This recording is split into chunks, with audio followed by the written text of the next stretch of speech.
La parole est à présent à Monsieur le Président Éric Ciotti pour le groupe UDR.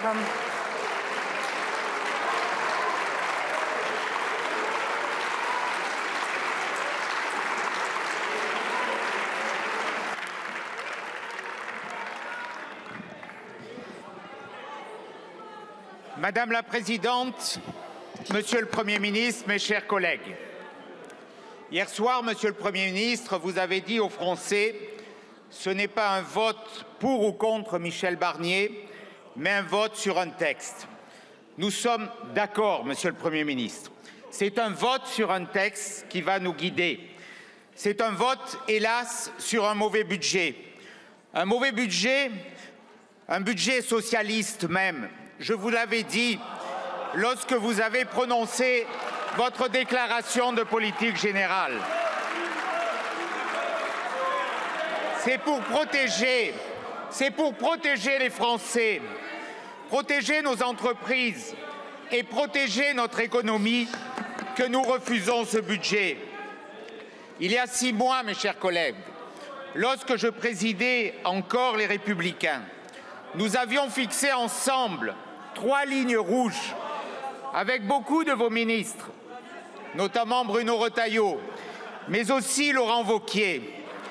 Nous avions dit alors que si ces lignes rouges venaient à être franchies, cela aurait automatiquement une conséquence, la censure du gouvernement. Ces lignes, je vous les rappelle, l'augmentation des prélèvements obligatoires, la désindexation des retraites qui pénaliserait nos petits retraités, la baisse de la prise en charge des soins et des médicaments.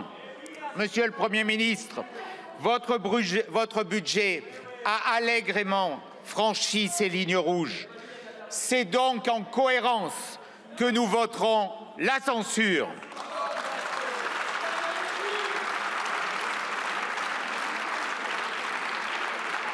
Nous vous avions laissé pourtant, en toute responsabilité, une chance, contrairement à d'autres sur certains bancs. Nous avons refusé de vous censurer a priori, et ce, malgré les alliances électorales contre nature qui ont conduit le chaos dans ce pays, malgré l'appel de M. Attal à voter LFI, qui restera pour lui une tâche indélébile.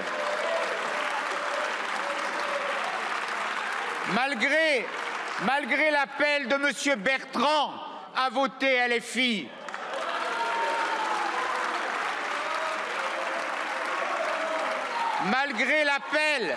Malgré l'appel de M. Philippe à voter communiste.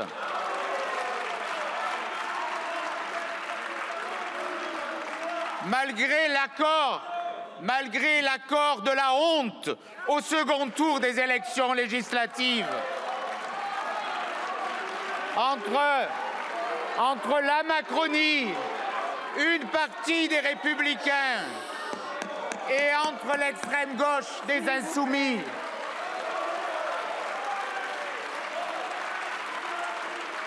Je ne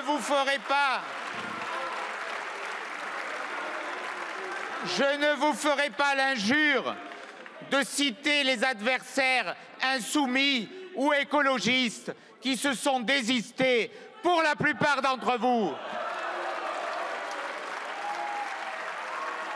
2 mois plus tard, c'est cette situation que nous payons. Monsieur le Premier ministre, 2 mois plus tard, votre gouvernement a voulu, comme le médecin de Molière, imposer aux Français une saignée fiscale.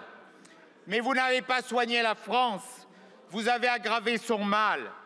Face à ces dérives, le groupe UDR se voudra toujours comme un bouclier fiscal des Français. Votre budget est un budget récessif. Les instituts de conjoncture économique ont souligné et évalué à près d'1% de croissance les conséquences du choc fiscal que vous voulez imposer à l'économie française. Votre budget ne baisse pas les dépenses publiques, Mais bien au contraire, il continue de les augmenter, plus 60 milliards en valeur. C'est aussi un budget incapable de faire des économies, un budget qui n'a exprimé aucune volonté de réduire le périmètre d'un État devenu envahissant, paralysant pour tous ceux qui veulent innover, entreprendre, inventer dans notre pays. Un budget qui est incapable de supprimer, de diminuer même les agences que vous avez citées, que vous avez rappelées par centaines, OFB, ADEME, autant d'organismes dont la seule raison d'être est de dépenser et d'empêcher les Français de travailler. Vous n'avez pas voulu porter atteinte aux dépenses somptuaires de ces organismes, comme s'attaquer aux millefeuilles territoriales et notamment à ces métropoles inutiles comme dépensières. Un budget, bref, qui préfère taxer, toujours taxer, encore taxer les Français et les entreprises. Un budget anti-ménage, un budget anti-entreprise, bref, un budget anti-économique.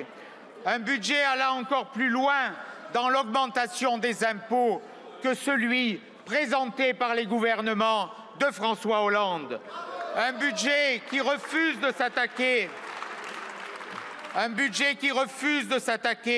aux dépenses folles liées à l'immigration. Bref, nous arrivons aujourd'hui à un point de rupture.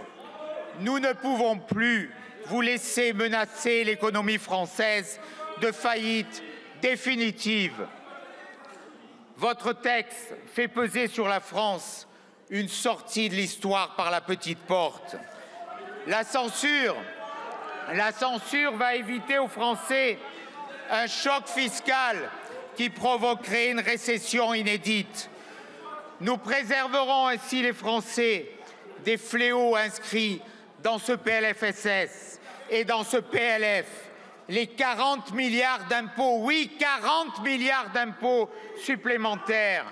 La désindexation des retraites dès le 1er janvier pour tous les retraités, y compris les plus modestes. La hausse du coût du travail, la hausse de l'impôt sur les sociétés, la hausse de la fiscalité sur les revenus, le retour de l'ISF au Sénat ou même l'invention de la taxe sur l'eau en bouteille. Même l'eau, vous avez voulu la taxer.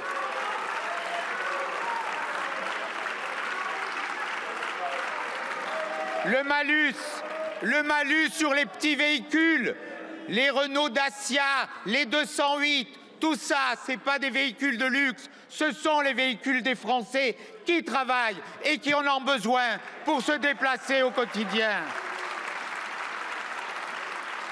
Alors oui, je vous le dis, mes chers collègues, à travers ces budgets, une certaine droite, une pseudo-droite s'est renouée.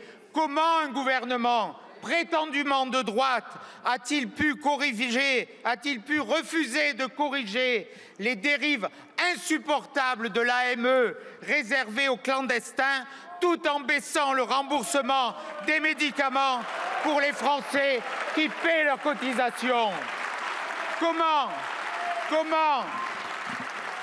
un gouvernement prétendument de droite a-t-il pu alourdir le coût du travail pour les commerçants, les artisans, les professions libérales, nos entrepreneurs, sans porter atteinte au versement des allocations familiales, comme nous avions demandé avec Bruno Retailleau pour les étrangers dès le 1er jour de présence en France. 7 milliards d'économies potentielles alors qu'on a touché au remboursement des soins et des médicaments. C'est la vérité. Monsieur le Premier ministre, je vous estime et je vous respecte. Ce respect m'oblige à la vérité. Aujourd'hui, seule la censure peut protéger les Français de votre budget récessif. Il faut croire d'ailleurs, plusieurs jours après l'annonce de cette possible censure, que les marchés sont plus rassurés par l'hypothèse de la fin de votre gouvernement que par la continuité de ses erreurs. Alors stop aux fake news et à la ridicule stratégie du chaos. Oui, le 1er janvier prochain, la France ne s'arrêtera pas. Toutes les retraites seront même désindexées sur l'inflation. Cela est sûr, loin des fantasmes. Dans quelques jours, le prochain gouvernement sera obligé de procéder à de véritables économies. Aujourd'hui, la censure porte l'espérance de l'alternance, la vraie, celle qu'attendent, qu'exigent et que demandent les Français.